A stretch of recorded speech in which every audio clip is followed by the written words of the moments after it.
സംസാരിച്ചപ്പോൾ എന്തോ കുറച്ച് കാര്യങ്ങൾ പറയാൻ വിട്ടുപോയി. അപ്പോൾ അതുകൂടെ പറഞ്ഞിട്ട് ബ്ലസ്സിയേട്ടൻ പോവുള്ളൂ എന്ന് പറഞ്ഞിരുന്നു. പറഞ്ഞിട്ട്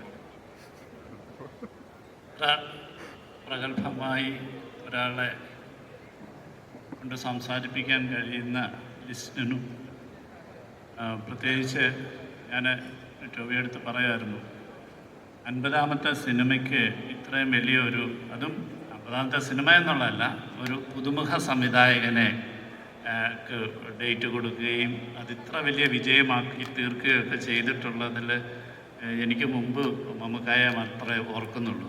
അപ്പം അതിൻ്റെ മുഖ്യമായ കാരണം ഞാൻ പറഞ്ഞു വന്നത്, പുതിയ സിനിമയോടുള്ള കണ്ടൻറ്റിനോടുള്ള പുതിയ നിർമ്മാതാക്കളോടും സംവിധായകരോടുമുള്ള ആർട്ടിസ്റ്റുകളുടെയൊക്കെ വലിയ സമീപനം കൊണ്ടാണ് അത്തരത്തിലുള്ള സിനിമകൾ ഉണ്ടാകുന്നത്. അപ്പം തന്നെ ഇതിനെ സംബന്ധിച്ചിടത്തോളം പറയുകയാണെങ്കിൽ വളരെ ഭാഗ്യം ചെയ്ത ഒരാളാണ്. കാരണം ഇത്ര വലിയൊരു സിനിമ ഇങ്ങനെ ടീച്ചറെടുത്ത് പറഞ്ഞാൽ, അല്ലെങ്കിൽ ഇത് കൺസീവ് ചെയ്യാനുള്ള ധൈര്യം എങ്ങനെ ഉണ്ടായി എന്നുള്ളതാണ് എനിക്ക്. കാരണം നമുക്കറിയാം, മലയാള സിനിമയുടെ ഒരു ചെറിയ അവസ്ഥകളിൽ നിന്നാണ് ഒരു പുതിയ സംവിധായകൻ ഉണ്ടാകുന്നത്.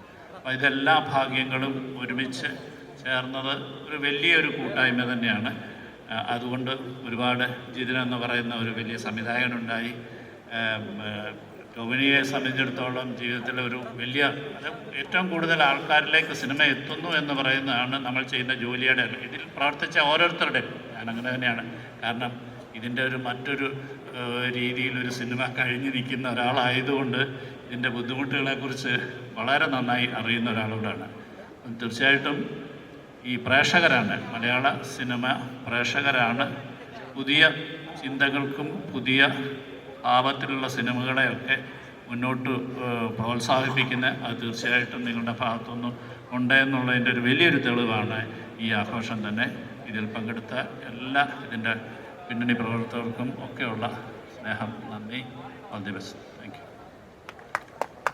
Thank you so much.